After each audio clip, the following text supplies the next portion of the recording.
आपका बहुत बहुत स्वागत है न्यूज़ नेशन और फिल्मी अड्डा पर। Thank you so much. आपका बहुत बहुत स्वागत है लव कुश रामलीला कमेटी के इस मंच पर। तो मैं जानना चाहूँगी कि ये ओवरऑल एक्सपीरियंस कैसा रहा? सबसे चैलेंजिंग पार्ट आपको क्या लगा भगवान श्री राम का किरदार निभाने में? फ़िलहाल तो सबसे ज़्यादा चैलेंजिंग यही है कि जो अंदर इस कपड़े के पसीने बह रहे हैं उसे आपको डिस्ट्रैक्ट करने ना दे और आप काम पर ध्यान दें। तो ये आई थिंक इस समय सबसे ज़्यादा चैलेंजिंग है। But jokes apart, remembering the entire script, I think that's the most challenging part. आपने जैसे अभी हम बात कर रहे थे आपने बचपन में भी भगवान राम का किरदार निभाया है, तो कोई वो ऐसी पुरानी यादें जो फिर से ताज़ा हो गई हो? मैंने तब बाल राम का किरदार निभाया था। नितिश भारद्वाज जी ने बड़े राम जी का किरदार निभाया था। Smriti Irani was playing Sita Mata. B are films की रामायण थी, जी टी वी पर यह आता था।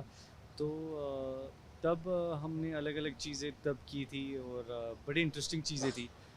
तब धनुष चलाना सीखा था मैंने उस दौरान। तो बस वही चीज़ें जब तब तब जो पढ़ाई की थी बस उसी का फ़ायदा उठाते हुए अब और थोड़ा रिसर्च किया है। But mainly I am focusing on the script of Luv Kush Ramlila. So आपके लिए क्योंकि आपने इस रोल को जिया है, तो आपके लिए सबसे इंस्पायरिंग पार्ट पहलू कह लीजिए कौन सा रहा?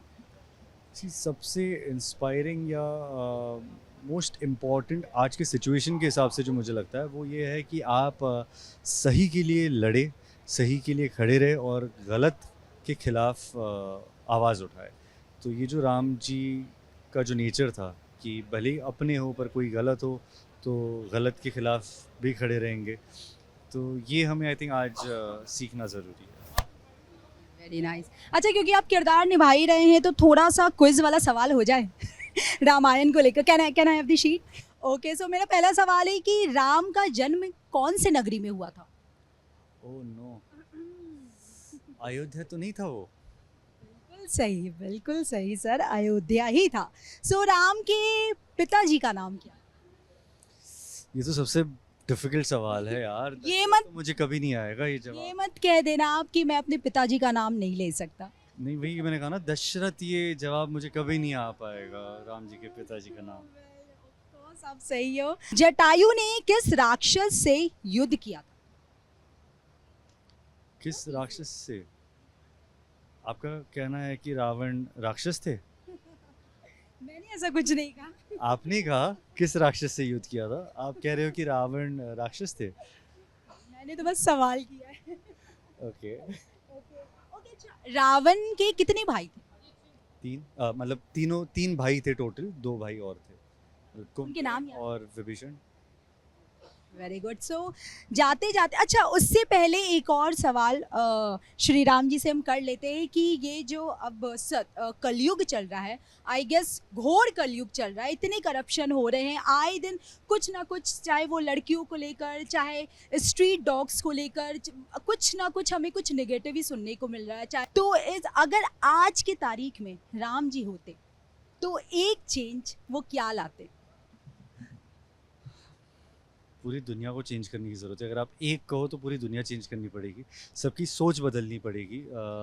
बट जैसे आपने अभी कुछ कुछ टॉपिक्स जब हाईलाइट किए, आई वाज रियली इम्प्रेस्ड जिस तरह से लोगों ने जो स्ट्रीट डॉग्स के लिए सब एक आए, एक होकर आवाज़ उठाई और पूरे नेशन ने ये आवाज़ उठाई थी।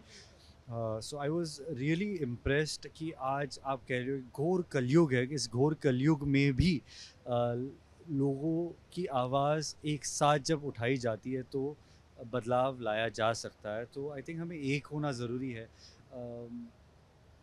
बाकी तो राजनीति चलती रहती है, फिर वो जाति को लेकर हो, हमें डिवाइड करने की कोशिश करते रहे, हमारे बीच में वाद विवाद क्रिएट करने की कोशिश करते रहे, मतलब वो कास्ट हो, रिलीजन हो।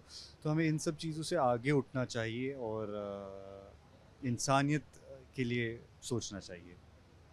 अच्छा, जैसे आपने सरकार की बात की, तो कुछ लोग हमारे देश के जो प्रधानमंत्री हैं पीएम नरेंद्र मोदी जी को भगवान राम का दर्जा देते हैं। तो मैं ये चाहूँगी कि अगर रामायण में कोई एक कैरेक्टर आप पीएम मोदी जी को देना चाहें तो वो कौन सा देना चाहेंगे?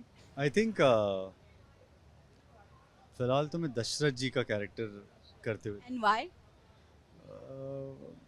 बिकॉज मैं चाहता हूँ कि अब वो किसी राम को लाए, क्योंकि अब किसी राम को लाए वो, ताकि जो हमारा भारत है वो और विकसित हो जाए।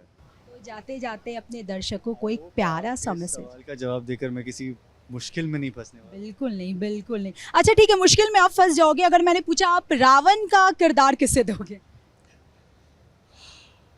हमें, हम खुद को,